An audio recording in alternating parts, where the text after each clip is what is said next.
Welcome to Pioneer study. आप देख रहे हैं science 10th class practice book, जिसमें हम लोग पहले कुछ थ्योरी पढ़ेंगे तीसरे चैप्टर का और फिर इससे रिलेटेड क्वेश्चन को देखेंगे। तो चलिए, आपका तीसरा चैप्टर है धातु एवं अधातु। इसमें कहा गया है क्या?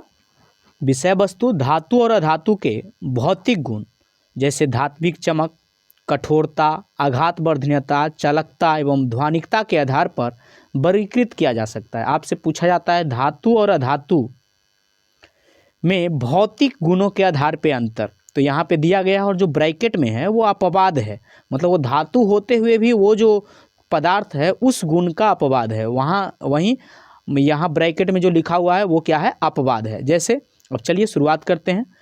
धातु धात्विक चमक के आधार पे अगर बात करें, धात्विक चमक के आधार पे, तो धातुओं में धात्विक चमक होती है, सभी धातुओं में धात्विक चमक होती है। अधातुओं में धात्विक चमक नहीं होती है, परंतु ग्रेफाइट और आयोडीन ऐसा अधातु है जिसमें चमक होती है। कौन सा? ग्रेफाइट और आयोडीन एक ऐसा अधातु है जिसमें धात्विक चमक यानी चमक पाई जाती है। आपसे पूछा जा सकता है कि चमकीले अधातु का नाम बताइए, तो ग्रेफाइट और आयोडीन। चमकीले धातु का नाम बताइए, तो सभी के सभी धातुएं क्या होती है? चमकीले होती है। कठोरता के आधार पे अगर देखें तो सभी धातुएं कठोर होती है, किसको छोड़ के? सोडियम और पोटेशियम, ये दोनों मुलायम होती है, इसको चाकू से काटा जा सकता है। तो आपसे यहाँ से क्या पूछेगा कि आप मुलायम धातु का नाम बताइए, तो सोडियम और पोटेशियम। या इसी को प्रश्न क्या पूछता है कि जिस धातु को चाकू से काटा जा सकता है उसका नाम बताइए, तो कौन होगा? सोडियम और पोटेशियम। यानी ये दोनों मुलायम धातु है, बाकी सारी धातुएं क्या होती है? कठोर होती है। अधातु में ये कठोर नहीं होता, क्योंकि ये गैसीय रूप में जनरली पाया जाता है। जबकि हीरा जो है, अगर पूछेगा कि सबसे कठोर अधातु का नाम बताइए, तो हीरा। बाकी जितने भी अधातु होते हैं वो मुलायम होते हैं।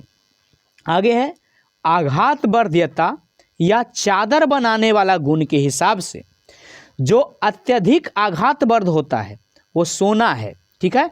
तो अत्यधिक आघात वर्ध होता है। और कुछ जो हैं जैसे जिंक, एंटीमनी और आर्सेनिक, ये आघात वर्ध नहीं होते हैं, इसका चादर नहीं बनाया जा सकता है। तो अगर आपसे पूछेगा कि बताइए भंगुर धातुओं का नाम बताइए, तो वो होगा जिंक, एंटीमनी, आर्सेनिक। ये कैसा धातु है? भंगुर धातु है। खास तौर पे अपवाद वाला ज़्यादा पूछा जाता है। सबसे ज़्यादा आघात वर्ध कौन है? सोना और चांदी। अधातु आघात वर्ध नहीं होते हैं, तो क्या होते हैं? अधातु भंगुर होते हैं। अपवाद में कुछ नहीं है, ठीक है? भंगुर होते हैं। तन्यता की बात करें, तन्यता का मतलब तार बनाने का गुण को क्या बोलते हैं? तन्यता। और चादर बनाने के गुण को क्या बोलते हैं? आघात वर्धनीयता। तो जिसका चादर बन सकता है उसी का तार भी जनरली बनता है। तो तन्यता में तन्यता प्रदर्शित करते हैं, मतलब लगभग सारे धातुएं तन्यता प्रदर्शित करते हैं। सोना सबसे ज़्यादा तन्य और सोना सबसे ज़्यादा आघातवर्ध धातु है। जबकि जिंक, एंटीमनी और आर्सेनिक जो है ये क्या है? ये धातु होते हुए भी भंगुर है। ये मतलब ये तन्य, इसका तार नहीं बनाया जा सकता है। वैसे ही अगर देखें अधातु में ये जनरली तौर पे क्या होता है? तन्य नहीं होता है, परंतु जो कार्बन का फाइबर है, फाइबर रूप है, उसका तार बनाया जा सकता है। तो कौन सा? कार्बन का फाइबर रूप क्या होता है? तन्य होता है। चालकता की बात करने, मतलब ऊष्मा और विद्युत का ये सुचालक होता है।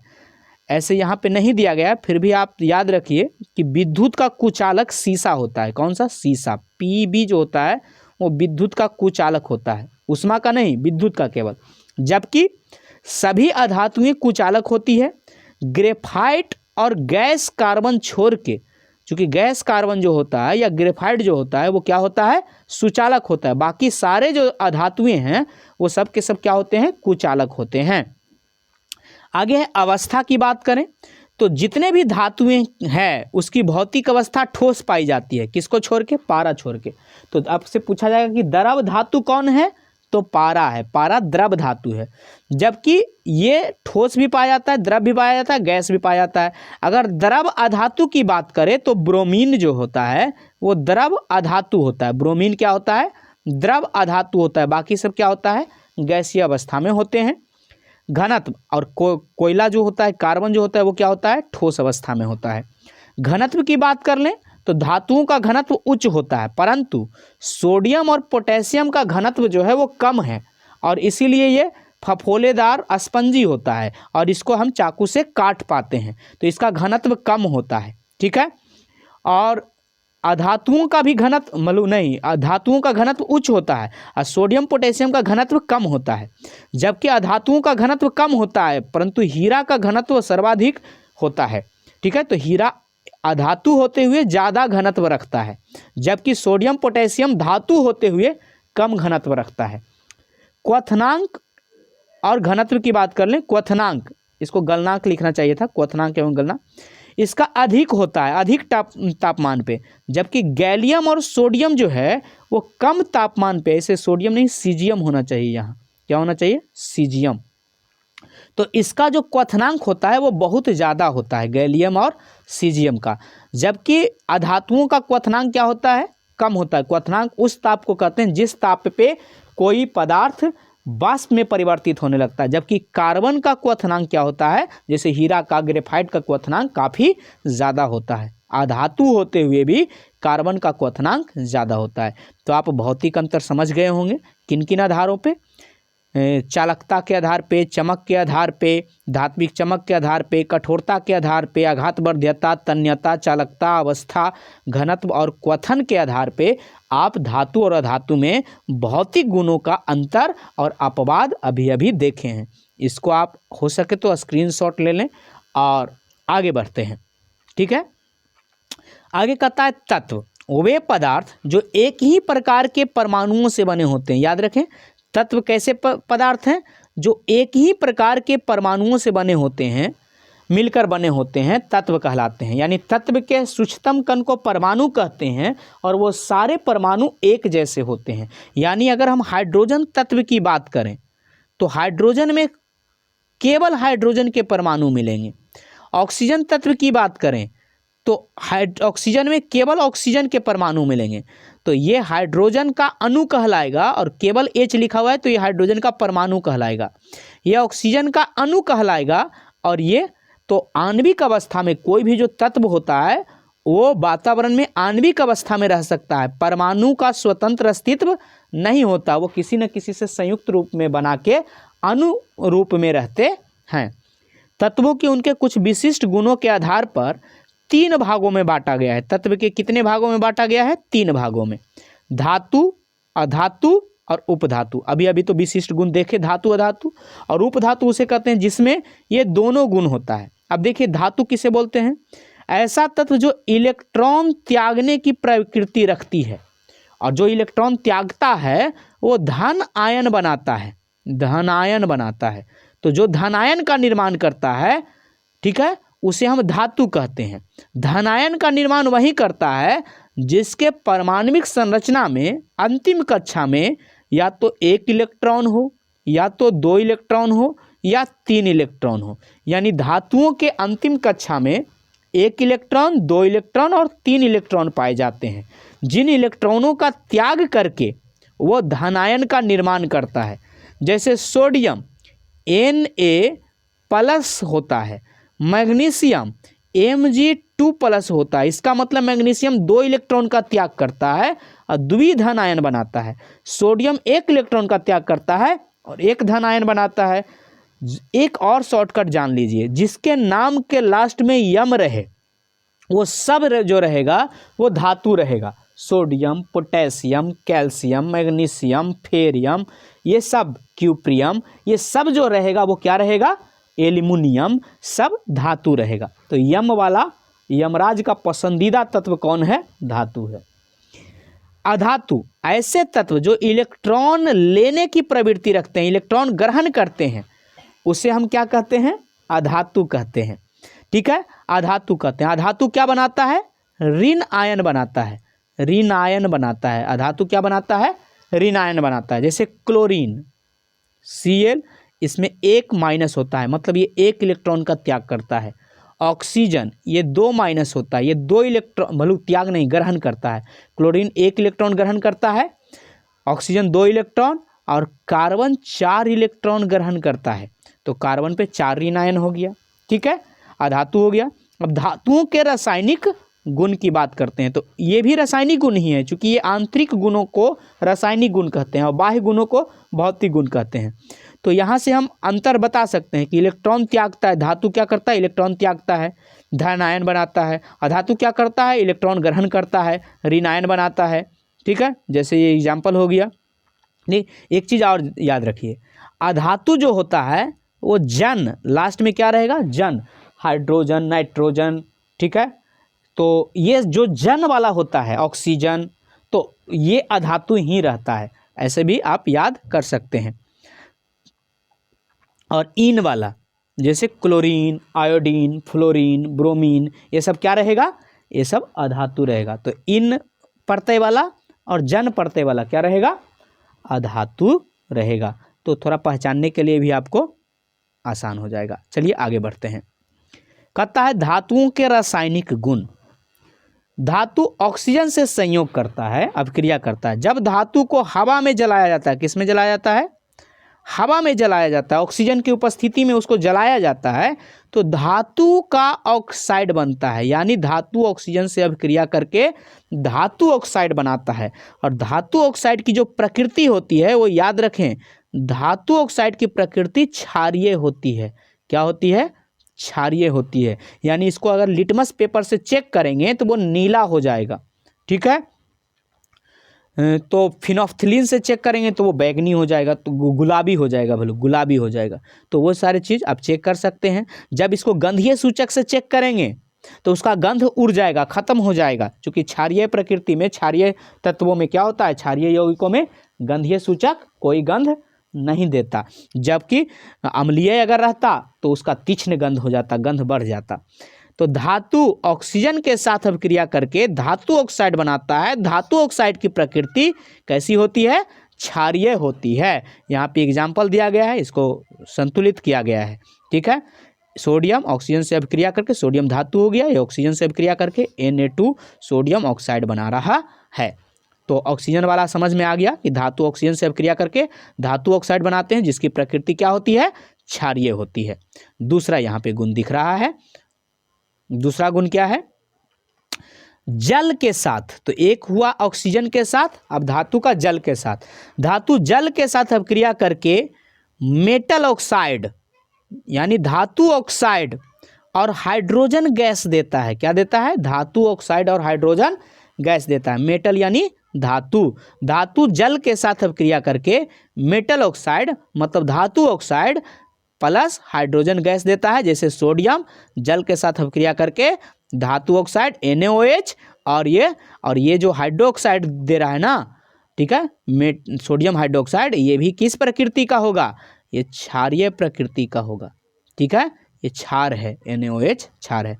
तो जल के साथ धातु अभिक्रिया करके क्या बनाता है, तो धात्विक ऑक्साइड और हाइड्रोजन गैस देता है। जबकि ऑक्सीजन से अभिक्रिया करके क्या बनाता है, तो धात्विक ऑक्साइड बनाता है केवल, वहाँ पे हाइड्रोजन नहीं मुक्त होता है। जल से अभिक्रिया करने पे हाइड्रोजन मुक्त होता है। आगे क्या कहता है, धातु का अम्ल के साथ अभिक्रिया। धातु का अम्ल के साथ अभिक्रिया, तो देखिए धातु का अम्ल के साथ अभिक्रिया क्या कह रहा है कि धातु का अम्ल के साथ क्रिया, धातु अम्ल के साथ अभिक्रिया करके लवण तथा हाइड्रोजन गैस देता है। लवण ना तो ये अम्लीय है ना ही क्षारीय है, इसका जो pH मान होता है 7 होता है। तो धातु जैसे तनु अम्ल के साथ अभिक्रिया करके क्या दे रहा है, लवण और हाइड्रोजन गैस। तो धातु हो गया लोहा, और अम्ल के नाम पे हमने HCl ले लिया। तनु का मतलब ये जल में घुलनशील वाला है, ये अभिक्रिया करके क्या दे रहा है, फेरस क्लोराइड, ठीक है। तो ये क्या हो गया, ये लवण हो गया और हाइड्रोजन गैस। तो धातु अम्ल के साथ अभिक्रिया करके क्या बनाता है, तो लवण और हाइड्रोजन गैस देता है। जल के साथ अभिक्रिया करके क्या बनाता है, तो धात्विक ऑक्साइड, और धात्विक ऑक्साइड का मतलब क्या, क्षार और हाइड्रोजन गैस देता है। ऑक्सीजन के साथ अभिक्रिया करके क्या देता है, तो क्षार देता है। क्षार कब देता है, ऑक्सीजन के साथ अभिक्रिया करने पे। क्षार के साथ हाइड्रोजन गैस कब देता है? जल के साथ अभिक्रिया करने पे। लवण और हाइड्रोजन गैस कब देता है? अम्ल के साथ अभिक्रिया करने पे। आगे बढ़ते हैं। धातु का जो ऑक्साइड है वो अम्ल के साथ अभिक्रिया करेगा, क्षार के साथ नहीं। क्यों? क्योंकि जो धातु ऑक्साइड है वो अपने आप में क्षार होता है, तो क्षार कभी भी अम्ल के साथ अभिक्रिया करेगा, क्षार के साथ नहीं करेगा। तो धातु ऑक्साइड का गुण क्षारीय होता है। अतः जब धातु ऑक्साइड तनु अम्ल के साथ अभिक्रिया करता है तो लवण और जल देता है। तो लवण जल कब देता है? जब धातु ऑक्साइड किसी क्षार के साथ अभिक्रिया करता है। जैसे धातु ऑक्साइड प्लस जल संबंधित लवण देगा तथा जल देगा। यहाँ पे धातु ऑक्साइड हो गया, ये अम्ल हो गया, चूंकि ये क्षार हो गया, धातु ऑक्साइड का मतलब क्षार हो गया। अम्ल के साथ अभिक्रिया करके ये लवण दिया और जल दिया, और इस अभिक्रिया को ही उदासीनीकरण अभिक्रिया कहते हैं। ठीक है, चूंकि ये अम्ल मतलब क्षार अम्ल के साथ अभिक्रिया करके लवण और जल देता है। सोडियम ऑक्साइड तनु हाइड्रोक्लोरिक अम्ल के साथ अभिक्रिया करता है तो सोडियम क्लोराइड और जल बनाता है। इसी को शब्द के तौर पे लिखा गया है। धातुओं की अन्य धातु लवणों के साथ अभिक्रिया, तो धातु लवण तो ये लवण का विलयन का बना देगा और इसी को विस्थापन अभिक्रिया कहेंगे। क्या बना देगा? विस्थापन अभिक्रिया। अधिक अभिक्रियाशील धातु अपने से कम क्रियाशील धातुओं को उनके यौगिक के विलयन के विस्थापित करती है। यह धातुओं की सक्रियता श्रेणी पर आधारित होती है। जैसे आपको याद होगा कौन वाला, कि जिंक जो होता है वो कॉपर सल्फेट के साथ अभिक्रिया करके जिंक सल्फेट तथा कॉपर को विस्थापित कर देता है। तो ये क्या हो गया? ये धातु हो गया और ये धातु का लवण हो गया। तो ये दूसरे धातु का लवण है और ये पहले धातु का लवण बना दिया और दूसरे तत्व को क्या कर दिया? विस्थापित कर दिया। तो धातु किसी दूसरे धातु के लवण के साथ अभिक्रिया करके क्या करता है? उसको विस्थापित कर देता है, अलग कर देता है, यानी विस्थापन अभिक्रिया में भाग लेता है। तो कौन कौन सा चीज हुआ? एक तो हुआ ऑक्सीजन के साथ, तो क्या बनाया? ऑक्साइड बनाया, क्षारीय ऑक्साइड बनाया। दूसरा हुआ किसके साथ? धातु का जल के साथ, जिसमें क्या बनाया? धातु ऑक्साइड मतलब क्षार बनाया और हाइड्रोजन गैस बनाया। तीसरा किसके साथ हुआ? अम्ल के साथ, HCl के साथ, जिसमें क्या बना? लवण बना और जल बना। लवण और हाइड्रोजन गैस बना। और एक क्या बना था? धातु का, और एक धातु अम्ल के साथ अभिक्रिया किया तो लवण और जल बना। धातु ऑक्साइड अगर किया तो धातु ऑक्साइड जब किया तो क्या बना? धातु किया अम्ल के साथ तो लवण और क्या बनाया? हाइड्रोजन गैस बनाया। तो ये चीज आपको ध्यान रखना है। चलिए आगे बढ़ते हैं। आयनिक यौगिक विपरीत आवेश आयन एक दूसरे को आकर्षित करते हैं, यानी धन आवेश ऋण आवेश को और ऋण आवेश धन आवेश को आकर्षित करता है। तथा मजबूत स्थिर वैद्युत बल, आयनिक यौगिक किस बल से जुड़े होते हैं? वैद्युत क्या है? स्थिर वैद्युत बल से। किसके अणु जुड़े होते हैं? आयनिक यौगिकों के क्या जुड़े होते हैं? स्थिर वैद्युत बल से आयनिक यौगिक के अणु में परमाणु जुड़े होते हैं, आयनिक यौगिक बनाते हैं। आयनिक यौगिक के गुणधर्म ये पूछा जाता है आपसे। आयनिक यौगिक मूल रूप से धन आयन और ऋण आयन के मिलने से बनता है। ठीक है, या वहाँ इलेक्ट्रॉनों का स्थानांतरण होता है, जिससे बहुत मजबूत यौगिक बनता है। और मजबूत यौगिक बनने के कारण, मजबूत यौगिक का मतलब क्या? कि उनके अणु में जो परमाणुओं का बंधन है वो बहुत मजबूत होता है, चूंकि वो स्थिर वैद्युत बल से जुड़े होते हैं। आयनिक यौगिक की भौतिक प्रवृत्ति जो होती है वो ठोस होती है और कठोर होती है। जैसे NaCl ये एक आयनिक यौगिक है। ये सोडियम आयन और क्लोरीन आयन के मिलने से बनता है। ठीक है, ये सामान्यतः भंगुर होता है, कठोर भी होता है, ठोस भी होता है, भंगुर भी होता है। इसका गलनांक और क्वथनांक काफी उच्च होता है। गलनांक क्वथनांक क्या होता है? अधिक होता है। क्यों? क्योंकि ये किस बल से जुड़ा रहता है? स्थिर वैद्युत बल से जुड़े होने के कारण आयनिक यौगिकों के क्या होते हैं? जो गलनांक क्वथनांक होते हैं वो काफ़ी उच्च होते हैं। घुलनशीलता, आयनिक यौगिक प्रायः जल में घुलनशील, जल में क्या होती है आयनिक यौगिक, घुलनशील होती है। और केरोसिन और पेट्रोल, केरोसिन पेट्रोल को क्या कहते हैं, कार्बनिक विलायक कहते हैं, कार्बनिक विलायक। तो जल में तो घुलनशील होता है आयनिक यौगिक, परंतु कार्बनिक विलायकों में, ठीक है, अविलेय होता है, अघुलनशील होता है। मतलब नमक को अगर केरोसिन में डालिएगा तो वो घुलेगा नहीं, पेट्रोल में घुलेगा नहीं, जबकि नमक जल में घुल जाता है। क्यों? क्योंकि वो आयनों में टूट जाता है, वो आयनों में टूट जाता है। विद्युत चालकता, आयनिक यौगिक का जो जलीय विलयन बनाइएगा, यानी अगर उदासीन जल है तो वो विद्युत का कुचालक रहेगा, परंतु उसमें नमक मिला दीजिएगा तो वो आयन में टूट जाएगा, नमक, सोडियम आयन और क्लोरीन आयन, तो वो सुचालक हो जाएगा। तो इसका जो जलीय विलयन होता है वो गलित रूप में विद्युत का क्या करता है, चालन करता है, पालन नहीं, क्या, चालन। तो विद्युत का चालन करते हैं, ये ठोस रूप में विद्युत का चालन नहीं करते हैं। यानी अगर पूरा पैकेट ले आएँ नमक का और एक तार इसमें डालें और एक तार इसमें डालें तो विद्युत का चालन नहीं होगा, परंतु इसको घोल के, इसका घोल बना दें तो इसमें विद्युत का चालन होगा, क्योंकि ये आयनों में टूट जाएगा। तो इसकी प्रकृति आप समझ गए होंगे, आयनिक यौगिक के गुणधर्म क्या क्या है, ठीक है। आगे है अगला टॉपिक, खनिज।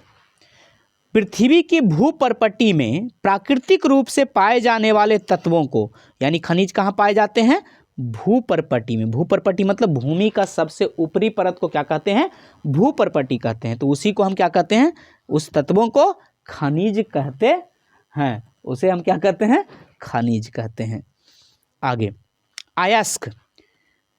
कुछ स्थानों पर खनिजों में कोई विशेष धातु काफी मात्रा में होती है जिसे निकालना लाभकारी होता है, और इन्हीं खनिजों को अयस्क कहा जाता है।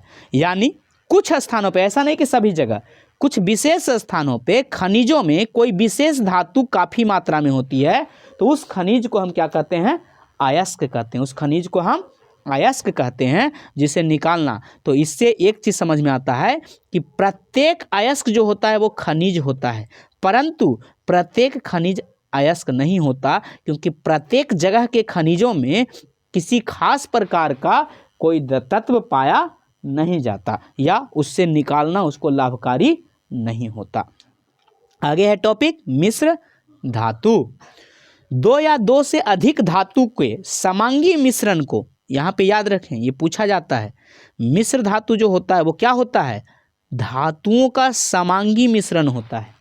दो धातुओं को जगह मिला दिया जाता है, जैसे स्टेनलेस स्टील किससे मिलकर बना है, आयरन, निकेल, क्रोमियम का मिश्र धातु है। स्टेनलेस स्टील किससे मिलकर बना होता है, आयरन, निकेल और क्रोमियम। इन धातुओं को आयरन में मिला देने से आयरन की संक्षारण क्षमता बढ़ जाती है। मिश्र धातु का क्या होता है, संक्षारण क्षमता बढ़ जाती है। कार्बन को आयरन के साथ मिला देने से आयन की कठोरता, आयरन की क्या, यहाँ आयरन होना चाहिए, आयरन, आयरन की कठोरता क्या हो जाती है, बढ़ जाती है, शक्ति बढ़ जाती है। तो जो ढलवा लोहा होता है उसमें कार्बन की मात्रा ज़्यादा होता है और उसी से रेल की पटरियाँ बनाई जाती है, ठीक है। तो रेल के चलने के बाद भी ये इतना ठोस होता है कि इसमें प्रसार नहीं होता, ये फैलता या चिपकता पिचकता नहीं है। क्यों? क्योंकि ये कौन सा लोहा होता है, ढलवा लोहा होता है, जिसको कैसे बनाया जाता है, आयरन में कार्बन मिला के, ठीक है। स्टेनलेस स्टील कैसे बनाया जाता है आप समझ गए होंगे। आगे, सक्रियता श्रेणी। सक्रियता श्रेणी वह सूची है जिसमें धातुओं की क्रियाशीलता के अवरोही क्रम में व्यवस्थित किया जाता है। यहाँ पे ये क्रम ध्यान दें, अवरोही क्रम मतलब बढ़ते से घटते क्रम, ठीक है, ज़्यादा वाले से कम। तो धातुओं के क्रियाशीलता के अवरोही क्रम में जिस श्रेणी को व्यवस्थित किया जाता है उसी को हम क्या कहते हैं, सक्रियता श्रेणी कहते हैं। इसके याद करने के लिए हमने एक शॉर्टकट बनाया था, हो सकता है इस पे काम करे। देखिए क्या, का ना, के से पोटेशियम, एन से सोडियम, का मांगे आला, यहाँ तक आप समझ गए होंगे। काना का मांगे आला, काना का मांगे आला, इसीलिए ये है, ठीक है। सबसे अधिक अभिक्रियाशील पोटेशियम, अगर ऑप्शन में पोटेशियम मानिए, सोडियम है तो सोडियम मानिए, ठीक है। तो ये दोनों सबसे ज़्यादा अभिक्रियाशील होती है। अब देखिए यहाँ तक आपको याद हो गया होगा।